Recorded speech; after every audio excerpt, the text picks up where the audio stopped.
Pertama, saya pikir baik polisi maupun publik, pengacara dan ahli hukum termasuk saya, berterima kasih pada media sosial. Seandainya media sosial itu tidak ada sekarang, maka perkara ini saya kira sudah selesai. Orang sudah periksa habis, mungkin katakan setelah temuan jenazah, mungkin 1-2 minggu setelah itu sudah selesai. Kita juga tidak tahu perkembangannya. Tapi justru karena ada media sosial, kita terus mengupload berita dari waktu ke waktu, bahwa benar atau salah nanti ada waktu dijelaskan mana yang jenis misinformasi, mana yang disinformasi, mana yang hoax, dan seterusnya. Itu pertama. Kedua, ini saya kembali ke penjelasan Pak Dr. Sam dengan Pak Manafe.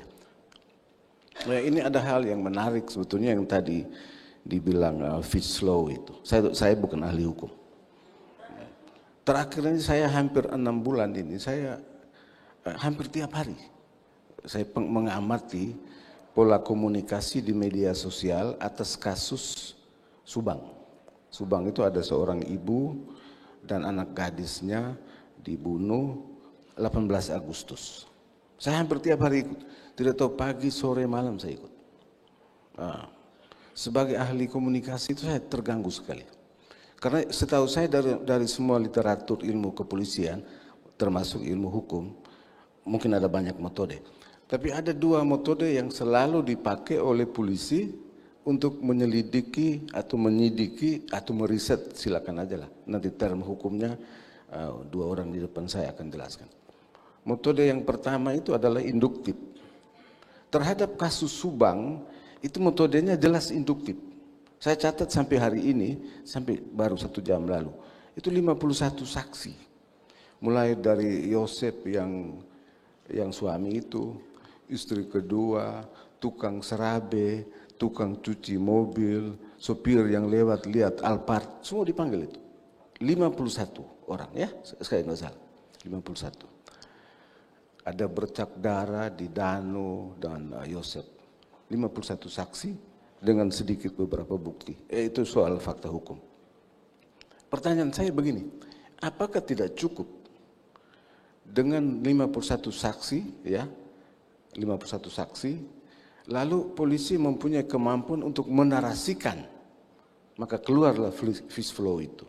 Menarasikan, oh kalau begitu jenazah ini visum pertama meninggalnya ibu itu diperkirakan tengah malam. Anak perempuan itu diperkirakan pagi. Ya, yang menurut teori ilmu hukum yang Pak Manafe bilang tadi, mesti ada perlawanan si anak perempuan itu. Maka terjadilah visum kedua. Jadi pertanyaan saya dan pertanyaan publik, saya hampir tiap hari lihat komentar, kok belum selesai. Ini seperti kita menonton satu sinetron yang tidak pernah habis. Tiap hari itu. Sebentar nanti minta maaf Pak Krisna, sudah pindah ke Polda ini, Jawa Barat. Wah, detik-detik pengumuman tersangka tidak keluar juga, sudah hari-hari ini detik tidak keluar, dan seterusnya. Itu yang pertama. Terhadap kasus Randi, menurut saya itu metodenya terbalik. Metodenya deduktif. Tadi Pak berdua ini bilang. Jadi Randi itu datang menyerahkan diri. Dia case-nya, ya toh? Setelah Randi menyerahkan diri, orang Kupang bilang, tanda petik Pak Krisna, bahasa Kupangnya kira-kira begini, injak dia. Injasan dia baru mulai cari tahu. Lo ini di mana? Hari ini lo ketemu anak ini di mana, istrimu di mana, mulai injak dia. Lacak. Nah, ini metodenya deduktif. Pelakunya dia duluan datang menyerahkan diri, baru mulai periksa terbalik dari dia. Nah, hampir semua reaksi publik itu bersifat induktif. Induktif. Kita semua tafsir karena itu. Kalau benar jaksa mengembalikan itu P21 nanti Bapak bertiga ahli hukum. Nanti dilengkapi. Tetapi satu-satunya jalan nanti beliau bertiga ini dan Pak Krisna. Hakim dia akan pakai metode abduktif, pilihan antara induktif dengan deduktif. Jadi semua yang reaksi publik itu sangat induktif, Pak.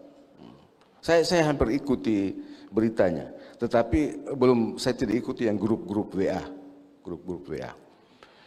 Dan benar kata Pak ahli hukum Pak Dr. Sam, termasuk polisi sekalipun tidak boleh mengambil satu keputusan apapun karena tekanan publik. Tetapi polisi juga tidak boleh tidak mendengar informasi yang beredar berdasarkan informasi induktif, harus dengar juga. Harus dengar juga. Banyak kasus yang terjadi seperti itu. Rupanya dulu kecuali dukun barangkali, dukun peramal itu mungkin saat terakhir barangkali polisi tidak ada daya lagi juga, saya kira itu metode tidak benar juga, atau tim doa barangkali. Tapi apa yang disampaikan oleh publik memang Bapak harus ikuti dengan metode induktif, itu akan tahu. Baik, terakhir saya kira saya harus sampaikan begini. Apa yang terjadi di Subang dengan metode induktif itu, saat ini saya meramalkan, menduga persepsi publik terhadap polisi itu buruk sekali kinerjanya. Polisi ini kerja apa saja gitu. Ada yang komen di situ, teroris itu 10 menit barangkali tangkap, pasti punya data. Tapi kalau pengalaman sebagai penyidik seharusnya bisa membuat narasi-narasi itu kalau 52 saksi. Saya nggak tahu fakta hukumnya, tapi dengan 52 saksi itu cukup bisa membuat narasi, kemudian keluarlah apa yang Fislow yang tadi dibilang itu. Itu soal konstruksi ilmu hukum, bukan bidang saya. Jadi persepsi terhadap kasus seperti ini bisa polisinya dianggap lamban, ya, atau ikut main, bisa aja Pak minta maaf, bisa aja. Ini persepsi publik tidak bisa dikontrol. Yang kedua, atau penjahatnya lebih canggih. Penjahatnya begitu canggih terus di Subang ini ya, dia menggiring ini permainan Pak. Termasuk pengacara. Pengacara juga itu tiap beberapa saksi yang dekat dengan keluarga itu ada pengacara sendiri. Tiap hari itu pengacara membangun opini Pak. Saya baca 3 hari lalu terakhir keterangan dari ahli kriminologi Profesor siapa dari UI Adrianus.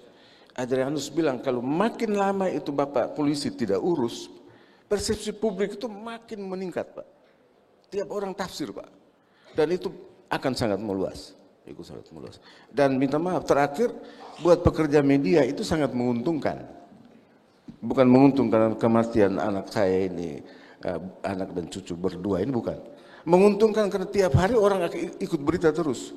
Hampir ditangkap belum, hampir ditangkap belum. Jadi saya mau cerita terakhir. Itu seperti pernah terjadi di Semarang. Itu ada belut besar di sungai lewat Semarang, itu ada belut Pak. Tiap hari itu koran Kedaulatan Rakyat kalau nggak salah beritakan mengenai penangkapan belut.